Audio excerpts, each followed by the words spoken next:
ہم سب کی زندگی میں ایک مسلسل کشمکش چلتی رہتی ہے، ایک ایسے دشمن کے خلاف جو نظر نہیں آتا، شیطان۔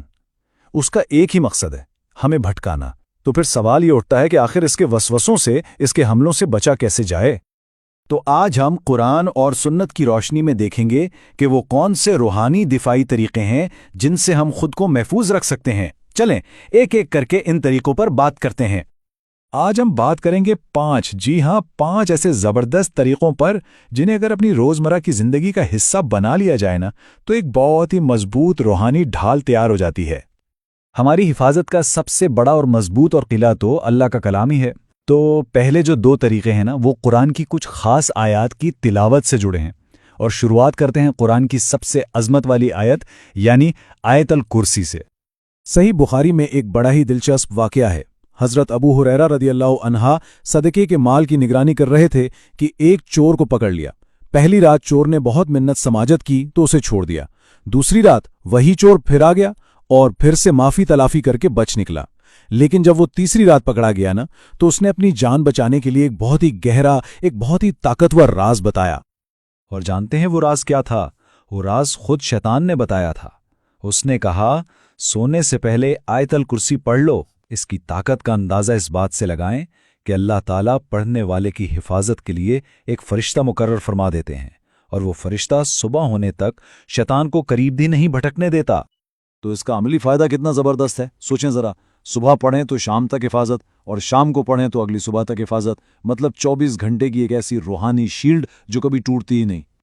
اچھا، یہ تو ہوئی ذاتی حفاظت کی بات، لیکن اس حفاظت کے دائرے کو اپنے پورے گھر تک کیسے پھیلایا جائے؟ اس کے لیے دوسرا قرآنی طریقہ ہے سورۃ البقرہ کی تلاوت، اور اس کا ذکر ہمیں صحیح مسلم کی حدیث میں ملتا ہے۔ نبی کریم صلی اللہ علیہ وسلم کے الفاظ کتنے گہرے ہیں۔ فرمایا، اپنے گھروں کو قبرستان نہ بناؤ، مطلب جس گھر میں اللہ کا ذکر نہ ہو وہ قبرستان جیسا ہے۔ بے شک شیطان اس گھر سے بھاگ جاتا ہے جس میں سورۃ البقرہ کی تلاوت کی جائے۔ سوچیں اس سورت کا کتنا زبردست اثر ہے۔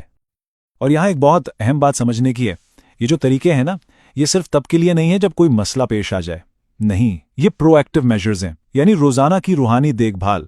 انہیں مستقل اپنانے کا مطلب ہے کہ ہم شیطان کو حملہ کرنے کا موقع ہی نہیں دے رہے ہیں۔ اچھا، قرآن کی تلاوت کے ساتھ ساتھ تیسرا طریقہ ہے دعاؤں کا ایک پکا معمول بنانا، یعنی صبح اور شام کے اذکار۔ یہ سمجھ لیں کہ یہ ہمارا روزانہ کا روحانی حفاظتی حصار ہے۔ ان اذکار میں کیا کیا شامل ہیں؟ آیت الکرسی ہے، پھر قرآن کی آخری 3 سورتیں ہیں، الاخلاص، الفلق اور الناس، اور ساتھ ہی اللہ کی وحدانیت اور طاقت کا اقرار کرنے والی دعائیں جیسے لا حول ولا قوت الا باللہ۔ یہ سب مل کر ایک مکمل حفاظتی پیکج بن جاتا ہے۔ چلیں اب اگلے 2 طریقوں پر آتے ہیں۔ یہ طریقے فوری دفاع یعنی آن دا اسپاٹ پروٹیکشن اور اندرونی نظم و ضبط پر زور دیتے ہیں۔ تو چوتھا طریقہ ہے ایک فوری اور بہت ہی طاقتور عمل۔ جیسے ہی کوئی منفی خیال آئے، کوئی شیطانی وسوسہ دل میں اٹھے، فوراً کہیں اعوذ باللہ من الشیطان الرجیم، یعنی میں اللہ کی پناہ میں آتا ہوں مردود شیطان سے۔ یہ ایک طرح کا ایمرجنسی بٹن ہے جو فوراً کام کرتا ہے۔ اور 5واں طریقہ یہ ذرا گہرا ہے، اور وہ ہے روزہ رکھنا۔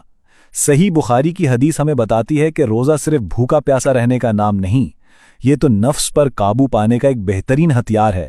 جب انسان اپنی خواہشات کو کنٹرول کرتا ہے تو شیطان کے حملے کے راستے خود بخود تنگ ہوتے چلے جاتے ہیں۔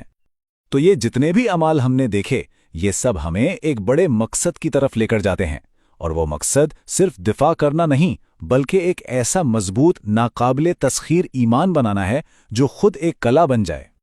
اور روحانی طاقت کی سب سے بڑی مثال کون ہے؟ حضرت عمر بن الخطاب رضی اللہ عنہ۔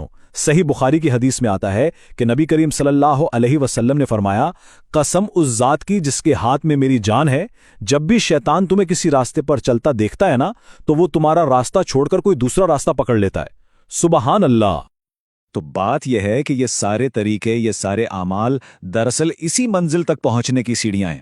یہی وہ عمل ہیں جو ایمان اور تقوی کی بنیادیں مضبوط کرتے ہیں، اور اسی بنیاد پر وہ ناقابل تسخیر قلعہ تعمیر ہوتا ہے جو پھر انسان کو شیطان کے ہر وار، ہر شر سے محفوظ رکھتا ہے۔